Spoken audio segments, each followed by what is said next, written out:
नमस्कार। राष्ट्रभोज से मैं पवन केसवानी।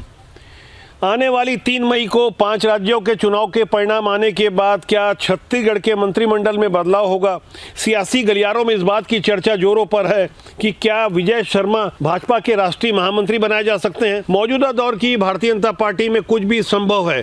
जैसे 45 साल की उम्र के नितिन नवीन को राष्ट्रीय अध्यक्ष बनाया गया और आने वाली 23 मई को वो 46 साल के होंगे और जुलाई महीने में विजय शर्मा भी 53 साल के हो जाएंगे। तो नए दौर की भारतीय जनता पार्टी में कुछ भी संभव है। विजय शर्मा इससे पहले भाजपा छत्तीसगढ़ के महामंत्री रह चुके हैं, युवा मोर्चा के प्रदेश अध्यक्ष रह चुके हैं, ओजस्वी वक्ता है, पढ़े लिखे हैं और नक्सलवाद के सफाए को लेकर उनकी जो भूमिका रही, राष्ट्रीय नेतृत्व ने उन्हें बिहार में राज्यसभा चुनाव का पर्यवेक्षक बनाकर भेजा, जिसके बाद नितिन नवीन राज्यसभा के सांसद निर्वाचित हुए। ये संकेत इस बात की भी पुष्टि करता है कि नितिन नवीन और विजय शर्मा के रिश्ते कितने मजबूत हैं। विजय शर्मा के अलावा लता उसेंडी की भी संभावना ज़्यादा मजबूत है कि वो केंद्रीय कार्यकारिणी में प्रमुख पदाधिकारी के रूप में शामिल हो सकें।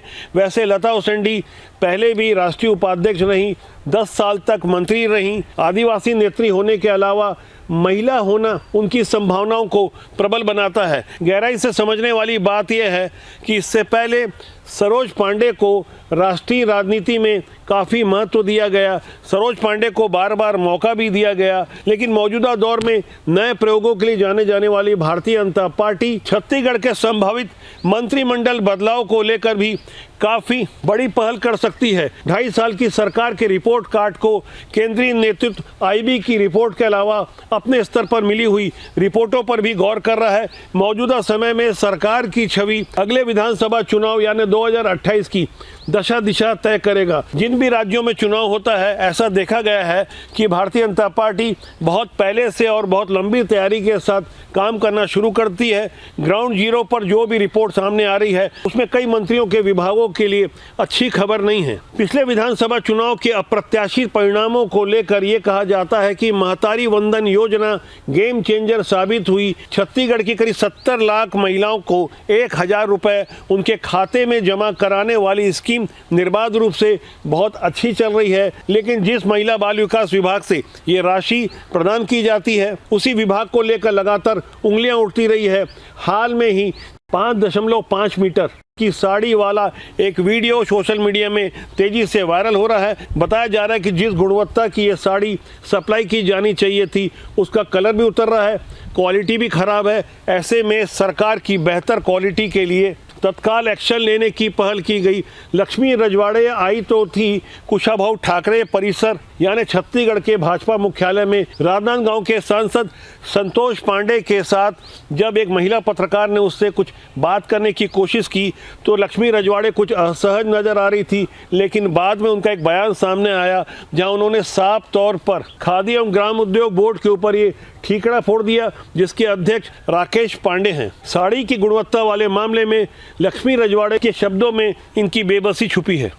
मैंने कहा कि खादी ग्राम उद्योग का कहना कि खादी ग्राम उद्योग के माध्यम से ही कॉटन की साड़ी, इससे पहले तो मैं तो और अच्छी साड़ी मैंने देखा था, बहुत अच्छी साड़ी, लेकिन खादी ग्राम उद्योग ने कहा कि हम कॉटन की साड़ी हम आंगनबाड़ी कार्यकर्ताओं को देंगे।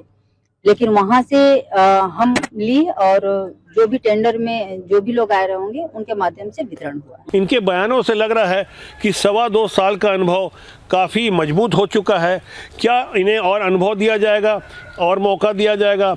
इसकी संभावना थोड़ी कम नज़र आ रही है, क्योंकि लक्ष्मी रजवाड़े जब मंत्री बनाई गई थी वो बेहद अप्रत्याशित था उनके लिए भी और आम जनता के लिए भी। अब जब आगे बदलाव की संभावनाएं दिख रही है तो उसमें लक्ष्मी रजवाड़े का नाम सबसे आगे आता है। और भी ऐसे कुछ चुनिंदा विभाग हैं जिनके बारे में बताया जा रहा है कि वहाँ अफसरशाही बेलगाम हो चुकी है, भ्रष्टाचार के आरोप लग रहे हैं। और मौजूदा दौर में भारतीय जनता पार्टी जिस तरह से सुचिता की नीति का फार्मूला अपनाने की तैयारी कर चुकी है, थोड़ा सा भी अगर आरोप लगता है तो उस पर कार्रवाई जमीन पर होती हुई दिखती भी नजर आए, ये सुनिश्चित कर लिया जाता है। जैसा कि दुर्ग में एक खेत में अफीम की खेती मिली, उस खेत का मालिक विनायक ताम्रकार नहीं था, लेकिन भूपेश बघेल के हंगामे के कारण भारतीय जनता पार्टी ने माहौल को देखते हुए विनायक ताम्रकार को न केवल पार्टी से निकाल दिया बल्कि उनके विरुद्ध कड़ी कानूनी कार्रवाई भी हुई। विनायक ताम्रकार किसान मोर्चा में प्रदेश स्तर के पदाधिकारी थे, बावजूद इसके आज विनायक ताम्रकार जेल में है। आने वाले समय में ऐसा माना जा रहा है कि छत्तीसगढ़ के करीब आधा दर्जन मंत्रियों की छुट्टी हो सकती है। कुछ नए कुछ पुराने चेहरों को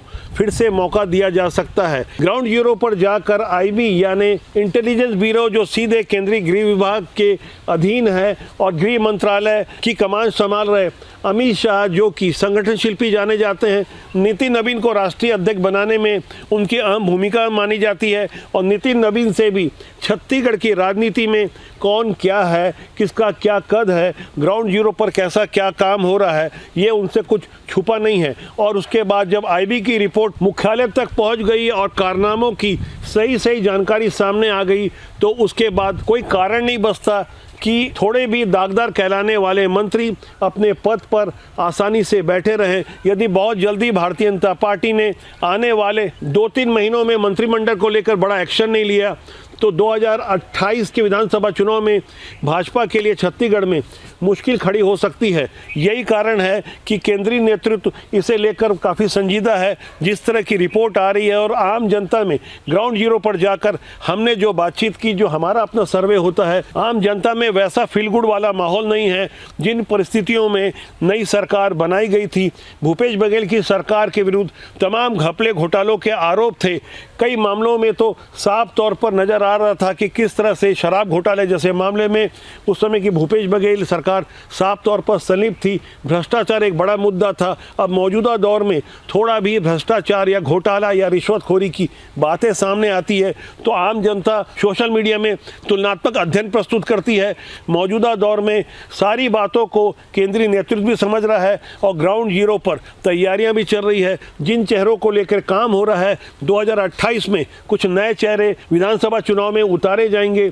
परिसीमन के बाद इस बात की प्रबल संभावना है कि छत्तीसगढ़ में करीब 30 सीटें बढ़ सकती है। ये कितनी बढ़ेगी ये ठीक आंकड़ा नहीं है। जिन बातों की साफ तौर पर चर्चा है कि नया परिसीमन ढेर सारी नई संभावनाएं बनाएगा, ऐसी ही संभावनाओं की तलाश में लगे खासकर भारतीय जनता पार्टी के युवा नेताओं के लिए आने वाला समय काफ़ी अच्छे संकेत दे सकता है। राष्ट्रीय कार्यकारिणी का जो बदलाव होने जा रहा है वो इस बात का साफ तौर पर संकेत देगा। नितिन नवीन चूँकि लंबे समय तक भारतीय जनता पार्टी छत्तीसगढ़ के प्रभारी रहे, करीब से उन्होंने ग्राउंड जीरो पर जाकर सारी परिस्थितियों का आकलन किया है।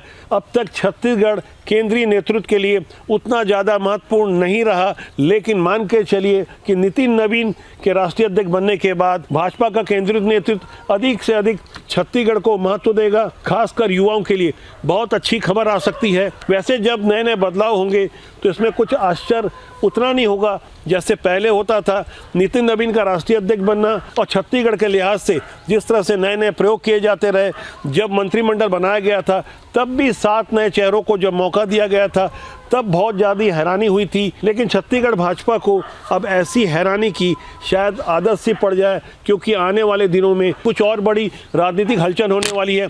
खासकर मंत्रिमंडल के बदलाव को लेकर अंदर खाने की जो तैयारियां चल रही है, सबसे पहले हम ही अपडेट देंगे। लगातार हम जागरूक करते हैं और कोशिश करते हैं अच्छे लोग, युवा लोग, ऊर्जावान लोग, संस्कारवान लोग राजनीति में आए, तभी देश और समाज का भला होगा।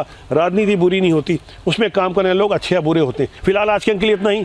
बहुत जल्दी मेरी आपसे फिर मुलाकात होगी। प्यार दीजिए, प्यार बांटिए। चैनल को यदि सब्सक्राइब नहीं किया तो सब्सक्राइब कर लीजिए। नमस्कार।